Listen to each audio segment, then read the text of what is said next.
What is up, everyone? Welcome back to another episode of Hockeytown University. You're here with me once again, Zack, and his lovely co-host, Derek. Derek, his beard grew back in, but I kept the mustache. I shaved everything else. What's going on, buddy? How are we feeling today? Oh, I'm doing so much better than I have the last few days. So, not getting sick. I can kind of move out of my bed now. So that's a good sign. Just, don't tear your muscles in your back and you'll be A-okay. Especially from getting sick too much. Who knew that was a thing? But yeah, all in all, I'm at work all the time. I hate my life, but I get to do this, so I'm a little bit happier. How are you, Zach? Working all the time, too. Or hardly working at all. Some might ask that question as well, so who knows? I ask that all the time. Things are going pretty well. Over the weekend, I also did not feel very well, buddy. I don't know what happened to me, but I just had some major stomach pains. It wasn't like an upset stomach or anything like that. It was just I don't know. It felt really bad. I was at Target with my girlfriend, gladly got out of Target a lot sooner than I thought we would be. She's probably hearing me right now and she's probably hating me. But no, other than that, it was a good weekend. I got to watch the U18s World Championships again. USA got gold. We'll talk about that. We'll talk about the playoffs as well. There was a lot of intensity with these game sevens going on. There's one on tonight as well. We're recording Monday night. It's currently 7:13 p.m. for us right now. So let's go ahead and talk about it. Yeah, we got Red Wings news minimally, since there's not really too much going on until the draft lottery, like we keep on mentioning. We'll do around the league news, and then we'll go into our draft prospect profile, Will Smith. Yeah, we don't have anything else planned for today, so it's going to be a short episode. Leslie's not here today. He unfortunately has some family emergency stuff that he has to take care of, so we'll see you soon, buddy. So let's go ahead and kick it off, everyone, with some Red Wings news. First and foremost, let's give it up to Toledo Walleye, who are going into the second round of the playoffs, and they were the first team to do it in the ECHL. They posted this one little tweet that shows how when you go inside a folder that takes you into another folder. So they did that looking to see other teams that were in the second round of the playoffs in the ECHL, and it says file not found. So I thought that was pretty funny. But no, I thought that was pretty cool. Yeah, I thought that was pretty cool. They're waiting still to see if they're playing either Cincinnati or Fort Wayne. Do you want to go see them play in the second round, Derek? They beat the Indiana Fuel in 4 games in the sweep. Yeah, just let me know when we have tickets and I will send you money through Venmo and we will go. It's not like I have too much of a life. Yeah, I was trying to... Yeah, they don't have tickets yet, once again. Or not once again. They don't have tickets up yet when I checked. But yeah, I think it's just because that they're waiting to see who they're going to play next. Other than that, Kosa got to play 2 out of the 4 games. He's been the better goaltender out of him and John Lettinen. So that's good to see. Derek's prediction might come to fruition. Maybe he could make the Red Wings next season if he's doing this good in the playoffs.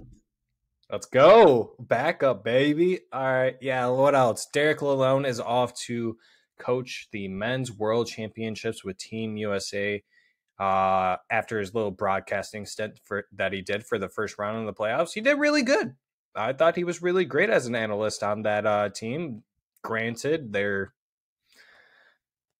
wasn't really much competition on there. I think you had Biz Nasty and then some other random people that weren't as great as he was. Honestly, maybe that's just my bias because I love him. He's my coach. Let's see. Sergei Fedorov wins another Derek, you might have to help me out with this one. Gargarin Cup out of the KHL. It's his second cup in his second year coaching in the KHL. For the CSKA Moskva team. I'm probably not pronouncing that right either. What do you think about that? You miss him?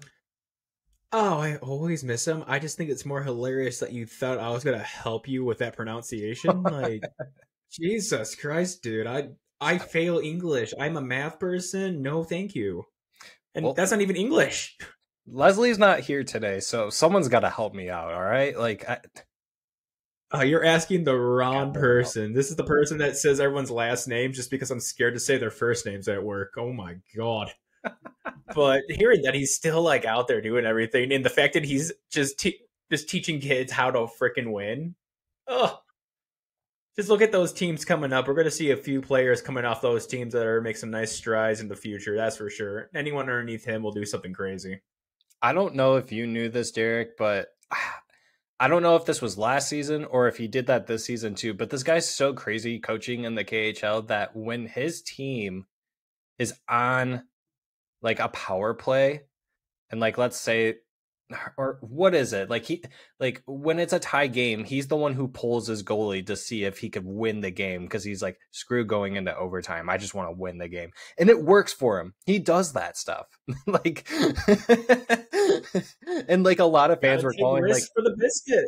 Yeah, a lot of fans were hoping like he would be our coach instead of Coach Lalonde, and I was like, I don't know how that would transition very well into the NHL, but I'm okay with the madness. I like the chaos, so maybe we can bring him on as an assistant coach. I would like that. We can get rid of one of the assistant coaches that we have. I don't know why I was snapping my finger. I was trying to think of the name, and I just couldn't think of the name. Tanguay, yes, Alex Tanguay. There we go. I actually can say I know who that is. I was about to say, I have no idea who our assistant coaches are on our team. I'm like, that's bad. What else do we got here? So I could have put this in the around the league news, so I guess I'll just do that. So let's go ahead and jump into there. With the first round of the playoffs now, well, I lied. There's one more game tonight, but with it coming to a close, for the Red Wings at least, with the New York Islanders being eliminated, the pick currently sits at 18th. I think it has a chance at getting the 19th as well, unless the Florida Panthers make it to the Eastern Conference Final. Then it could be the 17th pick. So let's go ahead and segue over into the first round of the playoffs, where the Boston Bruins lost in Game 7 to the Florida Panthers. Oh my goodness. But wait, there's more. Can you? No, just keep going. Keep it going. The Colorado Avalanche are a Disneyland franchise and lose to a second-year expansion team, the Seattle Kraken, in Game 7. Then the Toronto Maple Leafs finally broke their curse. 19 years of suffering. Derek, I go ahead and lay down all the stats on Toronto for me, buddy. I know you got some pretty crazy stats about Toronto over there. I mean, just 19 years in general is pretty insane. The fact that you brought up is like the last time that that Toronto didn't make the Stanley Cup playoffs after Game 1, or round 1. I almost said Game 1, was back when Matthews. Who are the other two dudes? Matthews, Marner, and Nylander. And Zack, how old were they? All three of them were pretty much 6 years old the last time that the Leafs made it out of the first round of the playoffs. Some crazy statistics there. And the fact that they had that stacked team for so many years, and the fact that they finally broke through. I mean, I'm not a Toronto Maple Leafs fan, but at the same time, it's like I almost feel happy for them just a little bit that their spirits weren't crushed up there in Canada again, that they have one team that's kind of playing up to par, especially in Original Six. And the other fun part about that game is we all saw who scored that last goal to win it in overtime. Tavares ended a 19-year drought. Guess whose else's drought he ended for after 24 years? The New York Islanders. He did the same thing back then, and he got the game-winning goal to finish it off. I say it's a pretty good end of the first round for you, especially if you're Tavares. Yeah, some might say that. Others, some like me, would probably beg the differ on that. But before we go deeper into that series, Derek, let's talk about some of the others. So let's talk about the one that's going on tonight, Game 7 versus the Devils and the Rangers. First and foremost, who do you got in that? Who do you think's winning it? Oh, they've been so back and forth in all honesty, but it does look like at the end of this series that the Jersey Devils have been coming up just a little above subpar above the Rangers right now. So I do have to throw it to the Devils. If they keep on what they've been doing the last few games, they're going to finish it out just like Florida did. Yeah, I had the Devils winning in the series, and I was really nervous when the Rangers were up 2-0 in the series, and then the Devils came back winning 3 games in a row. Not gonna lie, I'm a little nervous going into tonight's game, and I really want the Devils to win. Actually, I don't really care who wins, but if I had to pick, obviously for my bracket's sake, I'm picking the Devils. However, because the Rangers won the last game and it was what, like 4 or 5-1 or something like that, that makes me a little nervous too. We know how the Like I said, playoffs are. it's a back and forth right now. Like either team could really win this game and gets pushed on. Like I don't know. It's like I think it's going to come how many down to overtime? goaltending. Really, and I'm gonna guess at least one overtime, if not two tonight, because everyone's going to be going ballistic on the ice. Like you really just don't know what you're going to see out there. You think there's going to be 2 OTs in this game? I can see two OTs by how both teams have been playing when they win. It's like if they both play that same competitiveness at the same time, it's gonna go back and forth nonstop. And if, like you said, if it comes down to the goaltending, if both are solid, it'll definitely go to OT. Definitely, I go double OT. If it's like a 1-1 game at the end of the third, you're going double OT for sure. Oh man. All right. Well, put it on your parlay bet slip right now, buddy. So let's go ahead and talk about the other playoff series that wasn't a good turnout unless you're a Florida Panthers fan. So the Boston Bruins had that historic season. They blew it. They lost. First round exit. And the crazy There thing is a God. is they honestly really didn't look that bad. I think Florida just honestly, I really don't know what it is. Maybe Boston really was just that bad that Florida was able to take advantage of the whole entire situation. I mean, Boston was up 3-1 in the series. Do you got an explanation? We all know what for it is. Yeah, let's hear it. It's the curse. It's the curse, buddy. You can't get away from the curse. Second time in 10 years it's happened. It's the curse.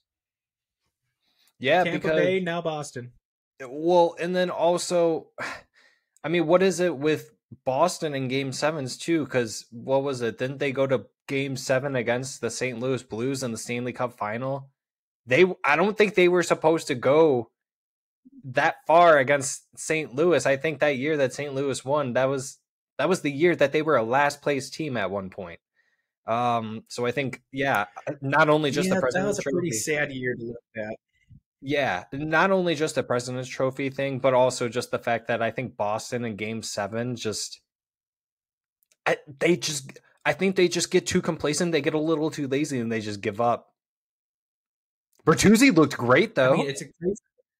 I know, that's what I was about to say. I saw that little chop down of a goal he had. That was perfect right there. I thought he might have got called for a high sticking just because of where its stick started, but I'm like, nope. Hit the puck low enough. You were good to go. Yeah. But you're right. I feel like whenever they get in the lead like they had that game, like what were they up 2-0? No, they were down 2-0 the last game, right? They came back and they ended up losing it. Yep. But it's like they got their lead back in the third, and it's like, okay, now they think they're going to coast to win, and they got scored on, and then they just got outplayed the rest of the game. Like the oh my God, I can't speak. The whole overtime that they were playing, that one hurt me. The entire time, like Florida was just destroying them down there. Stop laughing at me. You're like trying to talk the last episode, dude. It's like Tourette's are popping out of my mouth right now. Continue. I'm sorry. But I mean, they were Florida just dominated in the overtime, and you already knew it was going to go in at some point. It's just like, when was it going to go in? Like, it was rough for any Boston fan out there. My buddy Cody, if you're watching, I hope you cried a lot more than anybody else did, because I think that's funny. Yeah, I I bet just you. love to see it. Yeah, I bet you a lot of Boston fans were crying for sure. I mean, it's I mean, who would have guessed? You would break all those records, and all of a sudden you're out first round. It's like, and that's the thing. Boston. I think that's the thing that sucks the most for fans is that while yes, that is the year that like you win all these trophies or like you break all these records, whatever. That's all cool, but like for the fans, I don't think that truly really means anything. Like before Boston broke like the winning record, we held that, right? We don't go around swinging around saying like, "Oh, we hold the record for that." Like, no. Do you know what matters the most? How many Stanley Cup wins you have?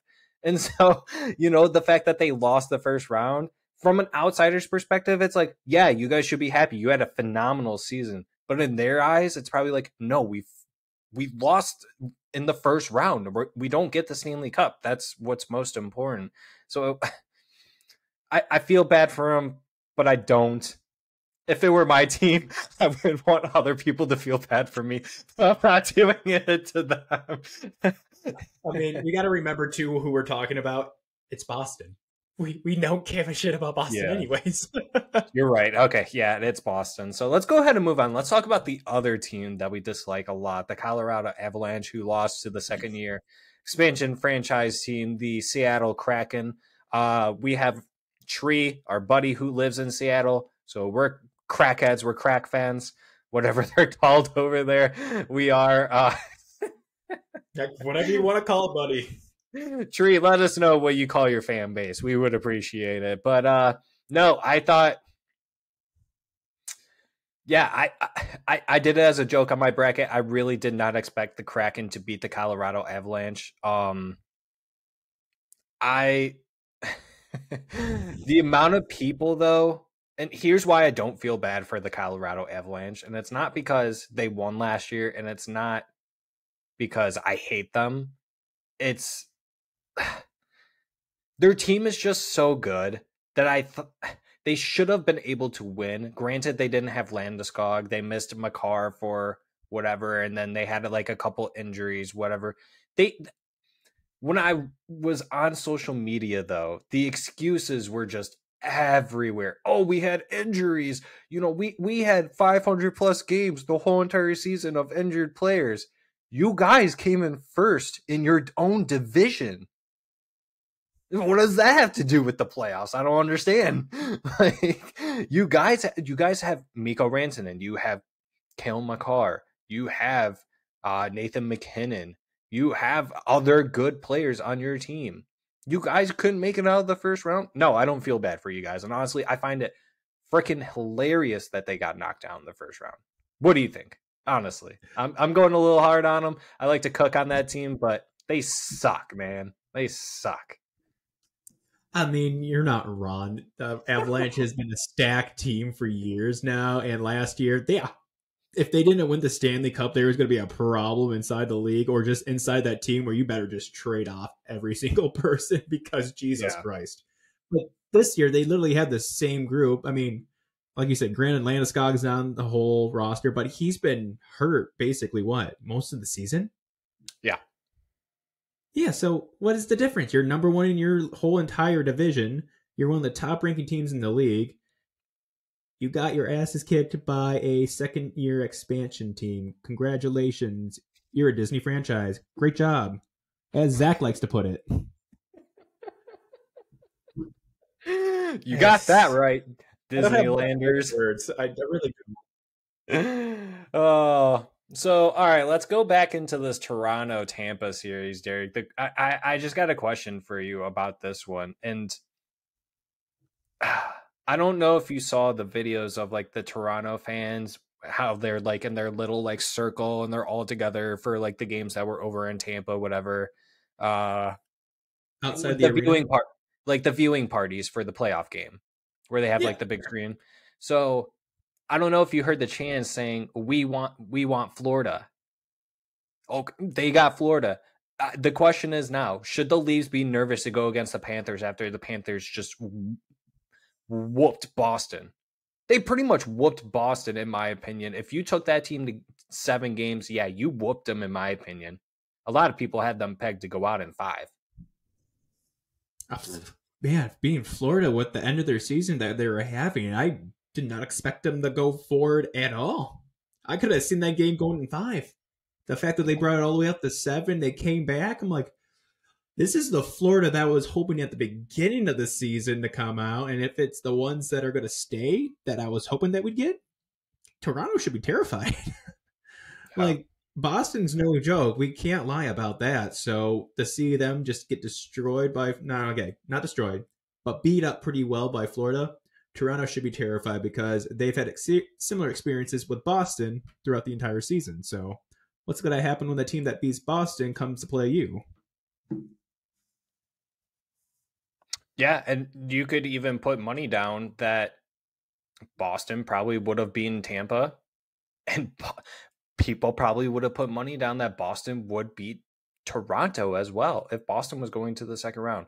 So if the Panthers can beat Boston, I think the Panthers have a really good chance at beating Toronto. I do. I think Toronto isn't as, or how do I want to say this? Actually, I don't think Tampa is as heavy of a team as Boston or Florida is. Florida has some pretty big players. I mean, going into the playoffs, I mean, you could even say in the regular season, the Matt Tkachuk trade that involved, who's the guy? Not Barkov. Who's the guy that got traded to Calgary? Why can't Huberdeau with Matt Tkachuk and everything? Yeah, so that was, by the end of the season, that was a really great trade. I think at the beginning of the season, right before that trade happened, I think a lot of people were kind of wondering what he was going to do, but he inserted himself pretty well. And honestly, going into the playoffs, he is giving McDavid and Draisaitl a run for their money, honestly, for MVP going into the playoffs. So I might have to take Panthers, and I think I might have to take Panthers in 6. And Derek, while we're at it, why don't we go ahead and show off our brackets real quick? I'll go ahead and show up mine real quick. Cool, because I got to bring mine up. See how everyone's doing so far. And I know we won't be able to show Leslie's right now, but that's okay. Maybe in the next episode. It's not going to be a pretty view anyways. Oof. Let's sign into NHL.com, baby. All right, there we go. So there's mine. So as you can see, I got two of them right, like completely right. So that was nice. Oh, looks like I got to scroll down a little bit here, folks. So let's go ahead and move that down. There we go. Let's see. I got 66 total points. And I can get a possible of 354. Oh, yeah. All right. So that's nice. So over on the West, I picked every team correct. The East, however, Boston, you screwed me, bud. Hopefully New Jersey can do me right tonight, too. That's at 8 o'clock. That's here less than half an hour. It's 7:35 currently for us. So, yeah, honestly, it's looking pretty good. I am kind of nervous overall about this finals, but my lucky number 69 will guide me to the promised land, I'm sure. So, Derek, how's yours looking, buddy? Have you even been paying attention to yours at all? This is the first time I'm looking at mine. I have not looked at it once, and I already know it's severely messed up. And Zach, if you could be so kind, what is it called again? Oh my God. Did you find it? Yeah, I found it. It's not pretty, but... All right, go ahead and slap her up there, buddy. Alrighty, guys. Let's go take a look at my ungodly-looking playoff bracket right now, because I'm not too happy about it. If I can find it, there it is. After giving Derek some directions on how to get to the site. Yeah, it took me a second there. I completely forgot where it was. But yep, here they are. I mean, honestly, not the, well, don't look at the first two. Obviously, I was very wrong there. And just going down the line for the... Well, you picked Tampa. Yeah. I did. I was hoping it'd be another year of Toronto losing again. I knew it'd go to Game 7 at least, but Toronto did me wrong. And at least I got Carolina, and look at that. Looks like I got New York going. Oh yeah, you got that one in Game 7, but you got the Edmonton and Kings game. You got that one right. I know, right? Look at that. I mean, I'm like halfway with all of them. Not really halfway, but yeah, at least I got the Vegas, Dallas over here. I was right at least 3 out of 4. So I'd say that's pretty good on that side. I'm at 43 points of 256. So obviously my turnout for the championship, the Stanley Cup, not going to happen. So, but what can you really do about that? I was hoping for the best, and I was wrong. That's okay, buddy. That's always just for fun. But the loser has to shave his head. Just kidding. In other news for around the league, the U18 World Championships. Well, I have it that it continues tomorrow for the quarterfinals, but that is clearly wrong. It is actually over now. And USA ended up playing Sweden in the gold medal game. And USA wins gold in overtime 3-2 thanks to Ryan Leonard's golden goal. And then you had Canada taking on Slovakia for the bronze. That went into overtime as well. And then 24 draft prospect Macklin Celebrini gets the OT goal in that. And then for the tournament, Germany loses twice to Norway in the relegation round. Thank goodness I did not say the regulation round like I did last episode. I'm learning. I'm proud of you, buddy. Good job. Words. We kind of can do it here sometimes. Well, Derek, I know that you got to watch the gold game. So tell us a little bit about it. I know that Sweden, what was it? The last 10 minutes, USA came back from a 2-0 deficit in that game to force it into OT. Yeah, tell us what you thought about the game overall. It's honestly, watching that game, it was crazy watching especially the USA team. I honestly believe that they outplayed, it was Sweden, right? I don't know why I'm drawing a blank instantly. Yeah, Sweden. Yeah. I was like, wait a minute. You're good. Yeah, honestly, it shows you that the top 3 players in the entire World Cup series there were on our team, because they almost look like a top tier, not top tier, but at least almost like an NHL team out there, looking at how they were skating, how they were producing. They were just not getting lucky with the shots on net. Obviously, they outshot them by 10 or 15 shots too by the end of it. But oh my God, it was crazy watching these guys skate with the puck. Will Smith was insane. Perlut was insane. Leonardo was even crazy, obviously with his last goal in overtime. Their movement, their stick handling, their speed out there alone.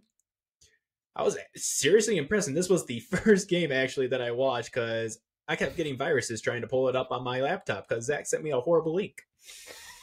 So I had paid $75 to watch one game. So thank you. You paid? You paid?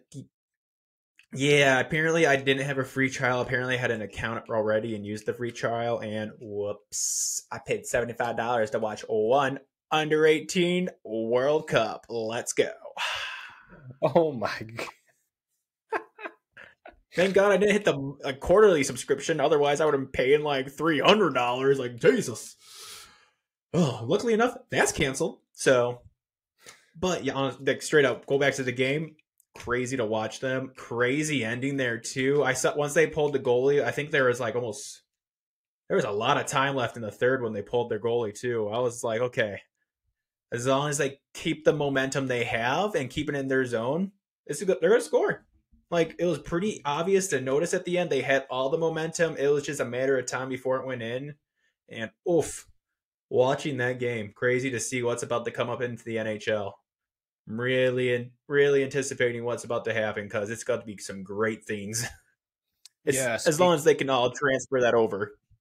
Yeah, speaking of that, so let's go ahead and talk about some of those players. I mean, like you said, for the United States, I mean, the top 3 players in scoring in the whole entire tournament are USA players. You got Will Smith with 20 points, Gabe Perreault with 18, Ryan Leonard with 17. Then you finally got the Swedish captain Otto Stenberg, who had a fantastic tournament. I think his draft stock gets bumped up. He got 16 points. Macklin Celebrini, the 24 draft prospect, once again, he finished with 15 points. And then you have the lone Slovakian. Well, there were a couple others that did just as well, too, but he put up 13 points as well. And that's a player that a lot of people had pegged going in the top 10 in their draft boards. Now, a lot of people are saying that he could be falling a little bit. I don't think it's because of this tournament. Like I said, he did good. I thought he looked good in the bronze game. I do think that he still manages in the top 10 somehow. I think he's just NHL ready. He's a big boy. He's pretty sturdy. He plays defensively well. He's hard to get off the puck. So that's a player I'd be keeping my eyes open on. Matthew Wood for Team Canada. He's a draft eligible prospect. He finished with 13 points. He's pretty much almost NHL ready as well. That's a player that could be up with any team that takes him. I think he gets picked in the top 15 as well. Depending on the team who takes him, I think he could make the jump right away. Axel Sandin Pellikka, he finished the tournament with 11 points. Yeah, this is a player I keep on talking about. He's a right-handed defenseman. I would love that the Red Wings could take him. It might be early with the first pick. I doubt he'll be there with the second pick, but when you have other big right-handed defensemen like David Reinbacher and Lukas Dragicevic for Team Canada, we'll just have to wait and see. But I think it'll be hard for us to get him with our second pick. But yeah, those are some of the names, and yeah, there's a lot of talent that's going to be coming through this draft and just into the NHL in general in the next. I mean, it's crazy. I know we say this year after year, but the next 5 years of the NHL is going to look insane with the amount of talent that it is. But yeah, we were saying that 10 years ago when Connor McDavid and all those players were finally making their ways up too. So they're going to be old pretty soon. Give them another 3 years. They're all going to be damn near their 30s. It's going to be pretty crazy to think about that, honestly. So, Derek. Don't talk about our 30s like I'm not ready. I know that you really only got to watch one game of the tournament. But who was your favorite player? And I'm assuming it's probably going to be a USA player. But who was your favorite player in that one game that you watched? Well, no kidding. I mean, obviously, yes, I watched one game. I wasn't paying or trying to get more viruses than I already put on the computer, apparently, because I have not stopped since we've been recording. I've gotten 10 updates saying, you probably have a virus. You probably have a virus. You probably have a virus. I'm like, at this point, I don't care. Steal my information. I'm a broke person anyway. It's not like you're going to get a lot from me. But I gotta say, it's the person that we're probably going to be talking about today, Will Smith, man. Watching him out there, like I knew exactly who he was before the announcer even said his name, just by watching him skate, and it was tremendous to watch. The kid is like outrageously talented, like some very, like as I'll probably touch on earlier, very silky out there. Like he can maneuver, he can jump around, like doesn't even like I don't feel like his team needs him to do anything basically because he could just find the positioning that is open and he'll get there and he'll pass it to the guy who's open too that the team doesn't even see. Insane to watch what he was doing out there. So Will Smith for sure was my top rated player, even though he, obviously everyone might say because he was also the MVP of the entire World Cup series. Yeah, I forgot to mention that. And he is the person that we're going to be talking about in our draft prospect profile, which I'll let you go ahead and talk about that after I talk about, it was hard for me to pick one player. But the two that I really wanted to watch, I did want to watch Axel Sandin Pellikka. And I did. He didn't really do anything different that I wasn't expecting out of him, I think. So I think that really comes down to Otto Stenberg and maybe it's the three players then Ryan Leonard and Gabe Perreault and even Oliver Moore. I mean, there's just a lot of players that I really want to watch outside of like Will Smith and then like the players that I knew a little bit more of because I want them. So yeah, Otto Stenberg, I think he's making the push to go anywhere from 10 to 20 now instead of being anywhere from 20 to 30. I think he really improved his draft stock that much. Gabe Perreault was supposed to be going into like early to mid 20s. I don't see how that's possible anymore. Ryan Leonard, I think he firmly sets himself anywhere from 10 to 15. If he goes sooner, I think that's reasonable as well. But yeah, that's who I have. I really loved this tournament. It had a lot of good name players, and yeah, I thought it was really important for me to keep a close eye on some of these because the Red Wings have a chance at a lot of these players. It's going to be great.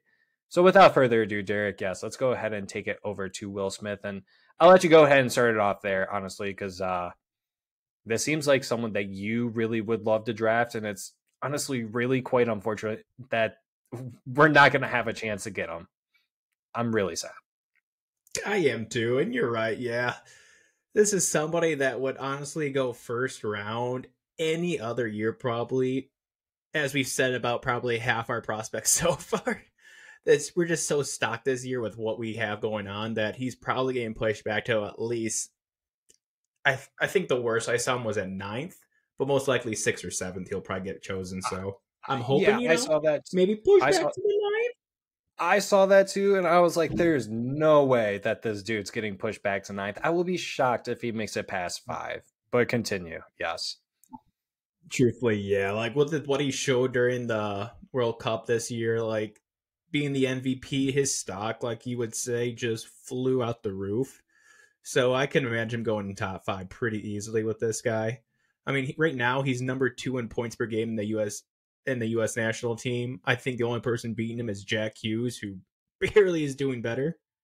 He's up there with all the notable names like Austin Matthews. Got Jack Hughes again because apparently Jack Hughes played when he was 16 years old and only made half a season, but still made the leaderboard again. Then you got Clayton Keller up there with him because holy crap. And then you also got other USA players now. Got Perlu and Cole Iserman up there. And I also want Iserman. I'm not going to lie. Just because of his name, obviously. It's not hard to tell on that one. But, like, he is just all-around great player. This isn't someone I want on the team. He brings scoring capabilities, playmaking. His awareness of the ice is insane. He can really find the open spaces like I was saying earlier. He can find those players on the ice that the other team can't find. And the team literally won't even, like, delegate him half the time to, like, actual plays. They'll just let him do what he wants to do. He's just that good. His hockey insight, his knowledge of the game, he just knows where to go, knows where to be. It's like insane to watch how well he is at such a young age and actually like almost like an NHL level of his insights of what he's supposed to do out there on the ice. Like I've not seen anybody and since probably actual Stevie Yzerman himself be able and capable of doing things like this. I mean, he's not the biggest goal scorer. Obviously, he got a bunch of points right now, but as way I see him going from right now, he's definitely a giant playmaker for a team with his insight and how he's able to move stuff around, move the puck, find those open players. Like I'll see him, you will see him like on his highlights, skate right in, make that extra dangle around somebody, and he'll just get right in front of the net, look at the goalie. It's like I could take this shot. Or I can make this smart move, pass it 2 feet over because my guy's open right there, and he does that every time. Like, he could probably score it, no problem. But he knows the smart play. He sees the guy open, even on a breakaway when your mind's probably not in that area. Slides it over, gets the assist. I'm like, who cares who got the goal? Your team's winning, and you're producing out there for him. It's a great thing to see. I mean, like we said, going anywhere from 68 might be a crazy thing now. He's probably going to go earlier than that. I mean, I want to find something bad to say about him. Like, maybe I think one thing he needs to work on is probably getting a harder shot, being a little more controlling with that. Obviously, I think he could be a good point producer in that area. But more so, I'm thinking if you translate the way he's in the junior leagues up to the NHL right now, he's probably going to be a decent 60, 70-point player. And I wouldn't even be surprised if he got up to 100 points if he keeps going the way he is. More so probably on the assist side than the goals, like maybe a Leon Draisaitl a little bit. Popping out those assists to a McDavid somewhere, hopefully. Maybe a Dylan Larkin. I don't know. Toss him up on a first line with us. You know, I'd take that in a heartbeat.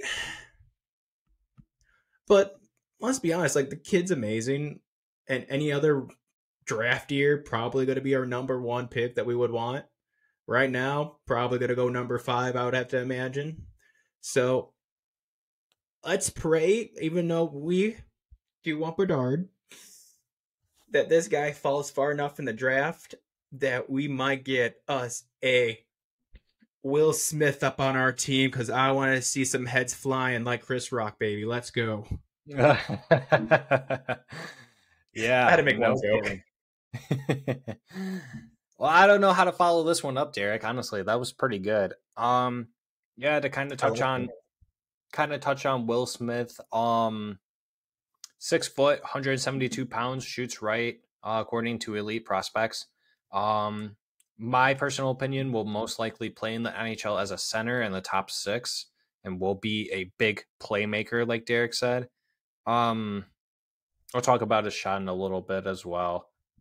He currently plays with the United States National Development Team program and will attend Boston College in the fall with Gabe Perreault and Ryan Leonard. So that line is sticking together, going to college together. That originally wasn't the plan. That technically originally wasn't the plan, and I guess the two had to coerce the other one to come join Boston College. So there was a lot of I'm about to be a Boston College fan just to watch that line. Oh my god. yeah, it's going to be gross. I'm sure we'll see a lot of highlights of that online throughout Twitter or just Instagram in general too. But yeah, like Derek said, 126 points in 59 games in the development program, 51 goals, 75 assists, and 42 in 20 games in the United States Hockey League. He put up 42 points in those 20 games, 15 goals, 27 assists, and then in the tournament, like we said, he put up the 20 points that he did, 9 goals, 11 assists. That's second all time in the tournament, and that's second behind Nikita Kucherov, who put up one more point than he did. Derek, I didn't know this, and this is also crazy about Medved Michkov, is that we probably should have said this when we did his prospect profile. When he was 16 years old, he also played for Russia U18. And in 2020-21, that tournament year, he played in 7 games and put up 16 points. Jesus. What were the goals and assists? As a 16-year-old. That's crazy, dude. But good on Will Smith. He tied Jack Hughes in points for the tournament. He beats out Cole Caulfield, Alexander Ovechkin, obviously Gabe Perreault. What are some other notable names on here? Phil Kessel, Austin Matthews, Nylander.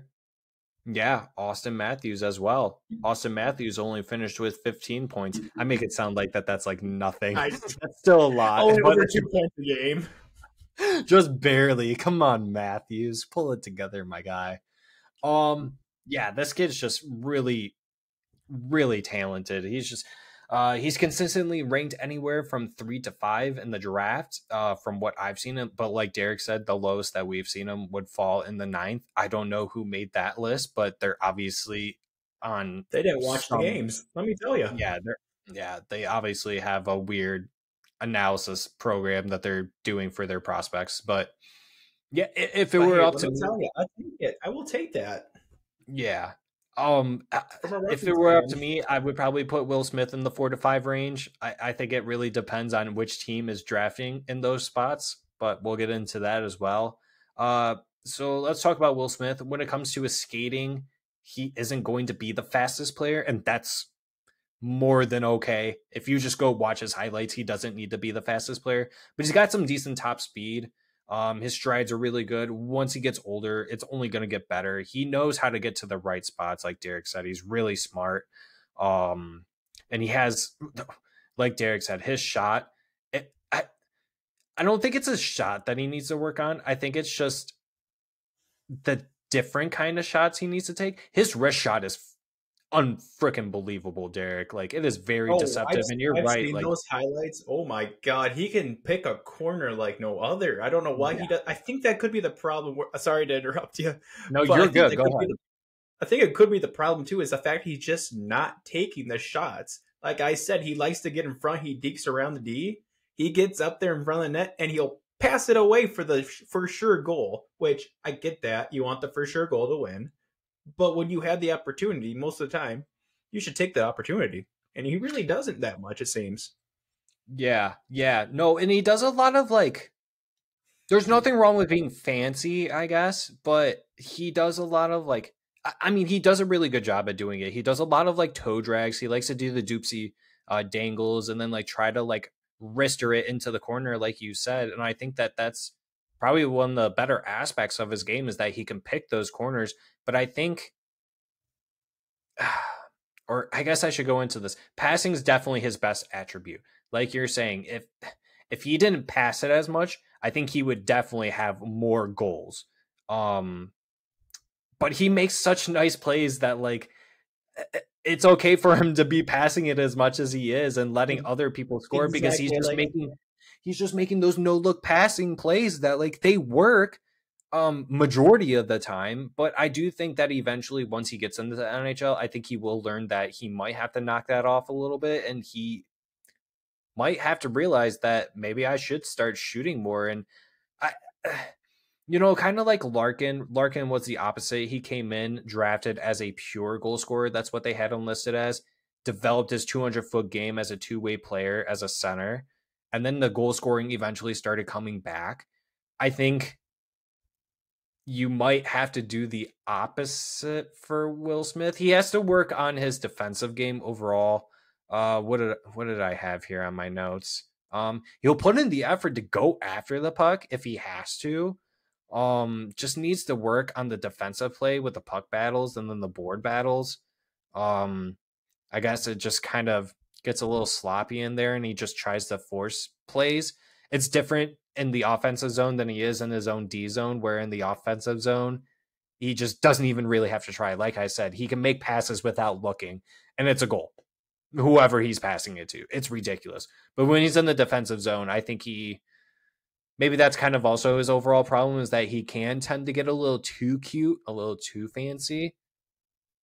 But the stats don't lie. I mean, it's definitely working out for him. But can this translate into the next level without being on a line with Gabe Perreault and Ryan Leonard? that is very true because you got some top tier players with you, especially at that age, right next to you. And I get it. He's going to have it for the next 2 years probably now because obviously they're going to the same college, like you said. They're going to be on the same line. If that coach is smart over at Boston College, he will not split those guys up because Yeah. that is some chemistry on that line. I would not get rid of that for any type of money. Oh my God. No, neither would I. But other than that, he just very, very smart player. He just knows where to be all times at the ice. He knows how to draw in the opposing players to get his other teammates open for those no look passes so they can hit in the one tees. That's the one thing, Derek. I keep on going back to his shot. I love his wrist shot and I love all that. I think if he wants to be a little bit more complete and the wrist shot is very deceptive. It's very hard for goaltenders to catch that. I think he just needs to be a little more dynamic with his shots in general. Be a little more creative. Maybe get a little better more on the one tees. I don't know, but it seems like he's definitely the overall play driver on a line when he is on the line. So that's what you want in a true top six center. I do think he's easily a top six center. Can he be a true 1C? Yeah, I think he can be. Based on the stats, I mean, we've definitely seen players fall off just by looking at the stats alone and they just don't pan out. But I think he definitely has the tool kit to become a true elite, not generational number one center, but I think he could definitely be an Austin Matthews type of player for sure. And that shot that he's got, it reminds me of an Austin Matthews and like a William Nylander shot. It's pretty gross, honestly. So once again, it makes me really sad knowing that the Red Wings do not have an opportunity to go after this type of talent. I firmly believe that I will be shocked if he gets taken. Maybe not shocked. I would be surprised if he gets taken third, but I will be shocked if he gets taken past pick number 5 in the draft. Overall, I love him. I think he's a great player. Hopefully he doesn't go out on stage and smack more people in the head. So That was my Thank turn you. now. I needed that. I had to throw one out there. It's hard not to. Yeah, It's overall, like literally a fish on a hook. It's like, okay, it's right there. Do I take it? Yeah, we do. overall thoughts on Will Smith, Derek, before we move on. Let's toss some grades in there. Overall, solid A- player. I'm not gonna give him the plus just because I don't think anybody in the juniors yet is allowed to have that besides probably Bedard. I'll let him have a solid A, but I want to see how they translate over up to the big boy leagues. That's going to be the true test for them. But just looking at how he plays now, his point production, kid's great. Something I'm really going to be upset if we don't get at 9.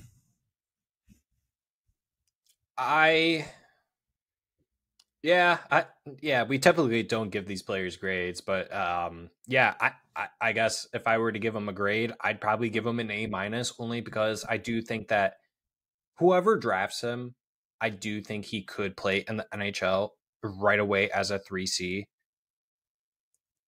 So it's a little lackluster for me. The fact that he is going to college, I think he's kind of taking not the easy way out, but like I see why he wants to go. And do I think it's going to help him?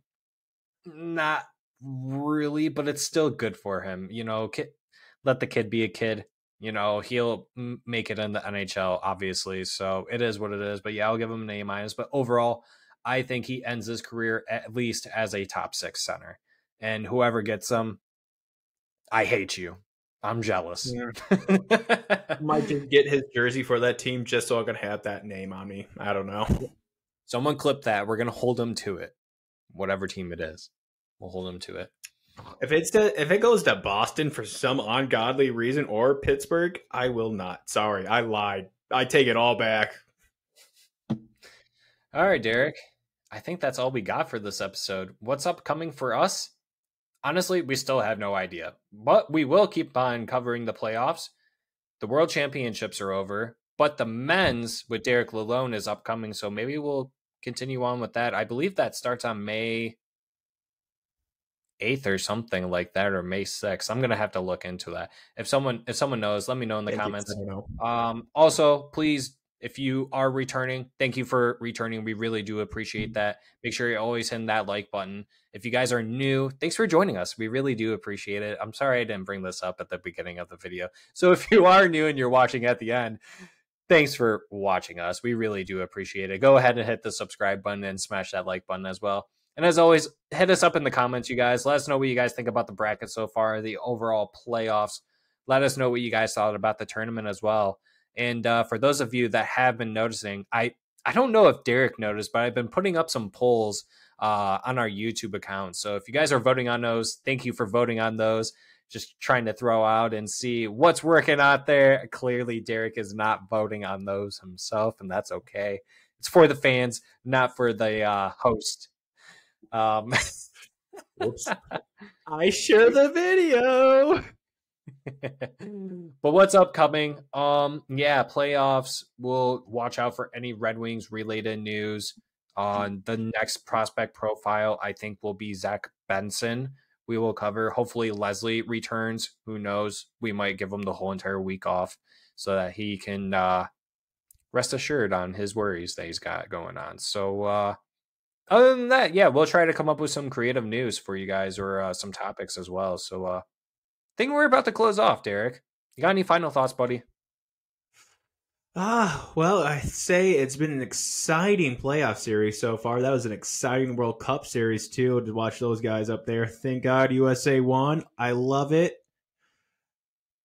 We're USA number 1 still? I don't, that's a very back and forth term to use nowadays. But let's go, USA. We won. Anyways. Hopefully we get a little bit more news on some prospects to look out for the draft. We might be trying to do that live, or at least the draft lottery, that's for sure. No, the draft lottery, hopefully. Draft, that's for sure. I will take off work for that if I have to. It's on a Monday night. I don't think you'll have to take off work for it, but maybe take off the next day. If we could somehow go live for it, I'd be okay with doing that. We definitely have to look into it. So stay on top of it with us, everyone. My final thoughts are, though, yeah, just kind of waiting for the draft lottery. I'm getting pumped for that now that the World Championships are over. Playoffs are continuing. Leslie's a lonely Islander. I'm sorry, buddy, but I'm glad that they lost. Toronto, kind of low key happy for you guys, but I think it's an embarrassment that you guys are celebrating like you just made it to the Cup finals. I really do, and I will never let that go. I think it's so strange that you guys are so happy. But I'm happy for you guys nonetheless. I think, yes. Colorado Avalanche, you suck. You're a Disneyland franchise. You guys deserve to lose. Better luck next year. Not, like Borat always said. Those are my final thoughts. And as always, everyone, thanks for watching Hockey Town University podcast. We really do appreciate you guys stopping by. And as always, go Red Wings. Goodbye, everyone. Bye, everybody. All hail Magic Conch.